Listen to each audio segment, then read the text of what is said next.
Most of the recent Mario spin-offs have been worse than Internet Explorer and feel about just as dated. And I'm not talking about the games that Team 10 makes like Mario Odyssey or Bowser's Fury, nor am I talking about the legion of support studios that support titles like Zelda. I'm talking about the spin-offs, the parties, the golf, the kart racing, the tennis. They all suck ass nowadays. I mean, I guess Mario Golf actually was pretty good, but even that shouldn't have been $60. A better example is Mario Strikers. It launched with less content than its predecessor and received basically zero new mechanics or upgrades. Tennis is still using the same shot system that they used back on the 3DS, but this time with a twist. Nope, just kidding, there is no twist, it's the exact same thing.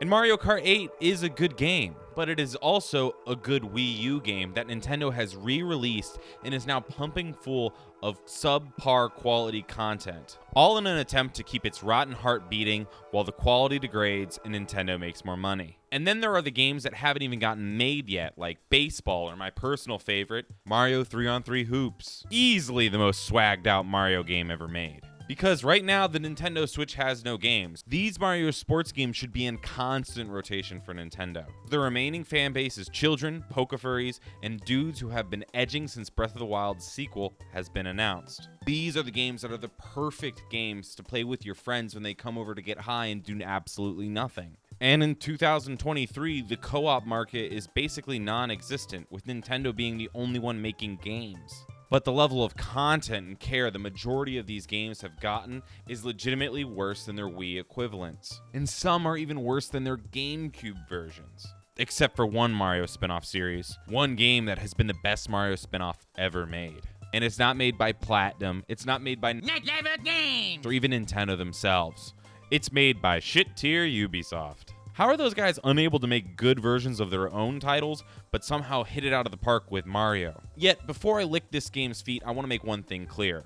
I like Mario Kingdom Battle better than the sequel. But I'll get into all that later. The reason I like Sparks of Hope is because it actually takes daring chances and tries to innovate the tactics genre. It's the best tactics-style gameplay I've ever played, even compared to the new Fire Emblem. But just as importantly as that innovation, Ubisoft clearly has a love for Mario that the other games seem to be lacking. So let's be clear on what a good Mario spin-off needs. The first and most important thing is that it needs to be pick up and play. Average person only has like 3 hours of free time a night, and it cannot be wasted learning how to do some complex bullshit for a Mario game. And number 2 is a co-op mode. As I said earlier, these games are meant to be played with your friends. And I don't think there's been a truly great Mario spin-off that has been lacking a co-op mode. And this is a big reason why I like Kingdom Battle more than Sparks of Hope.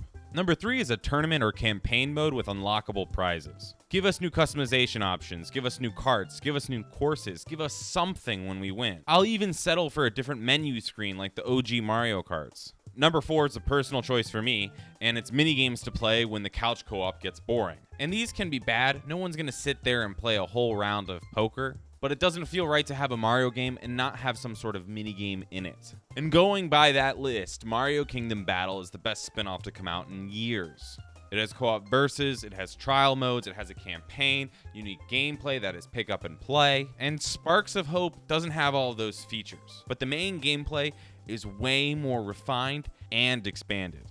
Unfortunately, it's also a little bit more Ubisoft. Co-op is gone, the weapon swapping is gone, which is huge, and the Rabbids take more of a starring role in the title. But all of that being said, it is still so much better and polished than those other Mario spin-off sports games. The ability to move back, change character, move again, use items in any order you want needs to be in every tactics game from now to the end of time. It's such an absurd amount of action and moves per turn that I understand why they took away some of the customization weapons, especially since as you gain sparks, the gameplay opens up. For an example, snipers are a problem in this game, but they can be nullified through flames, making them move out of range. So every battle you have a choice of giving the flame power up to either Luigi, who could snipe them from afar, or Mario, who if he got close enough could technically hit 2,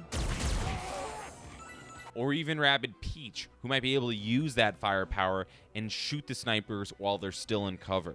With every character playing different and new characters constantly joining you, you'll slowly begin to develop a favorite style with your own little preferences and strategy to take down various enemies.